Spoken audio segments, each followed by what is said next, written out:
গিয়েছিলাম দিনাজপুরের অন্যতম আলো ছড়ানো একটি প্রতিষ্ঠান দীপশিখা স্কুলে। নমস্কার বন্ধুরা, কেমন আছেন সবাই? আশা করি সবাই ভালো আছেন। আমি প্রগতি রায় দিনাজপুর জেলা থেকে বলছি। আপনারা কে কোন জেলা থেকে আমার ভিডিও দেখছেন অবশ্যই কিন্তু কমেন্ট করে জানাবেন। তবে চলুন এবার লোকেশনটা শেয়ার করা যায়।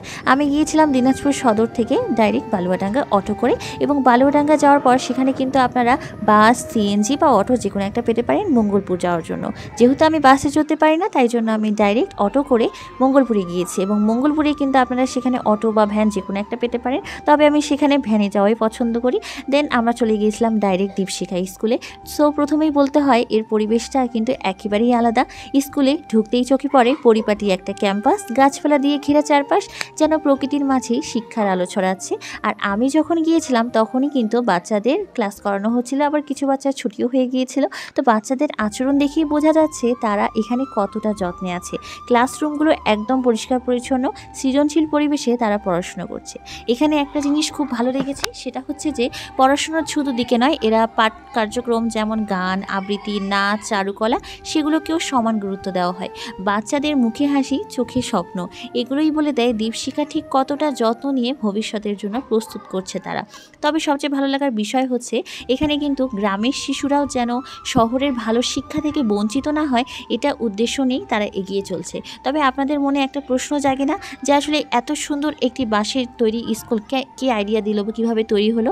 চলুন তাহলে বলি। দিনাজপুরের দীপশিখা স্কুল প্রতিষ্ঠার মূল আইডিয়াটা আসে সমাজে পিছিয়ে পড়া সুবিধা বঞ্চিত শিশুদের শিক্ষার আলোয় নিয়ে আসার লক্ষ্যে। এই স্কুলটি দীপশিখা সমাজ কল্যাণ সংস্থা পরিচালনা করে, যার মূল উদ্দেশ্যই ছিল গ্রামের দরিদ্র শিশুদের জন্য এমন একটি শিক্ষা প্রতিষ্ঠান তৈরি করা যেখানে শহরের মতো মানসম্মত শিক্ষা, মূল্যবোধ আর সৃজনশীলতার বিকাশ হবে। এখানে মানুষ কেন আসবে বলুন দেখি? কারণ এখানে ধনী গরিব বিভেদ নেই, সবাই সমানভাবেই শিখছে। সাথে খোলা বাতাসে, গাছের ছায়ায় পড়াশোনার এক আলাদা শান্তি ও আনন্দ আছে।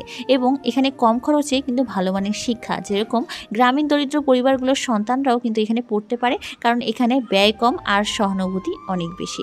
তবে এটা কিন্তু দর্শনীয় স্থান হিসেবে পরিচিত। কারণ কি জানেন, এখানে কিন্তু স্কুল এটা মাটির তৈরি এবং সাথে বাঁশ কাঠ ব্যবহার করে এমনভাবে তৈরি করা হয়েছে যা দেখলে মনে হয় একেবারে প্রকৃতির সঙ্গে মিশে আছে। ভিন্নধর্মী ডিজাইন দর্শনার্থীদের দৃষ্টি কাড়ে। আর এই পুরো ক্যাম্পাসটাই কিন্তু প্লাস্টিক মুক্ত, প্রাকৃতিক উপাদানে গড়া। আর অনেকেই আগ্রহ পান কীভাবে এমন টেকসই ভবন তৈরি করা যায়, তাই নয়? তো আপনারা যারা যারা ভিডিও দেখছেন অবশ্যই কিন্তু শেয়ার করবেন। আর এখানে শুধু স্কুলটা মানে অল্প উপকরণ এবং ইচ্ছা শক্তি দিয়েও কীভাবে বিশাল পরিবর্তন আনা যায় সেটা কিন্তু শেখানো হচ্ছে, ঠিক আছে? এবং ফটোগ্রাফি কন্টেন্ট তৈরির জন্য তো অবশ্যই প্রাকৃতিক পরিবেশ আর শিশুদের প্রাণবন্ত পরিবেশ অনেক ফটোগ্রাফার এবং ব্লগারদের আকর্ষণ করে। ঠিক যেরকম এত সুন্দর স্কুল দেখে আমরা চলে এসেছি, তাই আপনি কেন বাকি থাকছেন? অবশ্যই চলে আসবেন। তাই যারা শিক্ষাক্ষেত্রে কাজ করেন, পরিবেশপ্রেমী বা নান্দনিক দর্শন পছন্দ করেন, তাদের সবার জন্য দীপশিখা স্কুল একটি অনুপ্রেরণা জায়গা। আজকে এখানেই থাকছে, নেক্সট ব্লগে দেখা হবে। ধন্যবাদ।